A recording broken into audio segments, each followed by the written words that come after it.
नमस्कार, कोल्हापुरी खाद्य संस्कृतीमध्ये मी राजश्री तुमचं स्वागत करते। आज आपण बघणार आहोत तांदळीची भाजी। तर ही भाजी खूप छान लागते आणि गावठी पद्धतीने करणार आहे आम्ही। तर इथे माझी तुम्हाला आजी बनवून दाखवेल। तर अगोदर आपण भाजी तोडून घेऊया। तर ही आमच्या घराच्या पाठीमागे असलेली तांदळीची भाजी, तर ही आपण तोडून घेऊया। हे बघा, तर अशा प्रकारे मी भाजी तोडून घेणार आहे।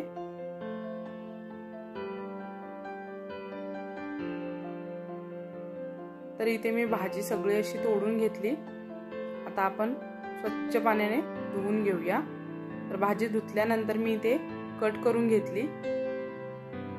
त्याच्यानंतर इथे हिरवी मिरची घेतली, 2 ते 3 हिरव्या मिरच्या कट करून घेतल्या, 10-12 लसूण पाकळ्या, थोडंसं खोबरं किसून घेतलं, थोडीशी कोथिंबीर घेतली आणि तेल आणि मीठ मी तुम्हाला रेसिपी करताना दाखवेन। तर इथे तव्यामध्येच आम्ही भाजी करणार आहे। तर 2 पळ्या छोट्या तेल घातलं, त्याच्यामध्ये हिरवी मिरची घातली, त्याच्यानंतर लसूण पाकळ्या घातल्या। आता मिरची आणि लसूण चांगलं परतून घ्यायचंय सोनेरी कलर येईपर्यंत।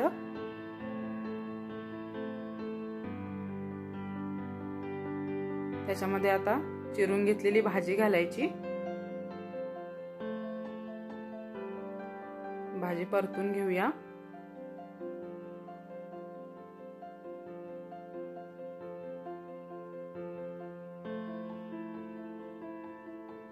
आता वरून थोडं चवीपुरतं मीठ घालूया।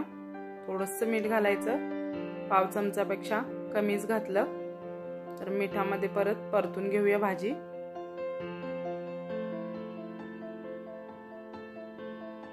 आता वरून थोडं खोबरं घातलं किसलेलं, खोबरं पण याच्यामध्ये मिक्स करून घेतलं।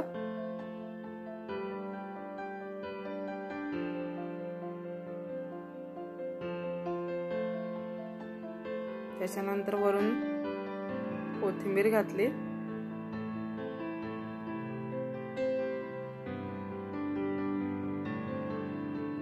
कोथिंबीर मिक्स करून घेतली। आता हे सगळं करताना आपल्याला गॅसची फ्लेम लो ठेवायची आहे।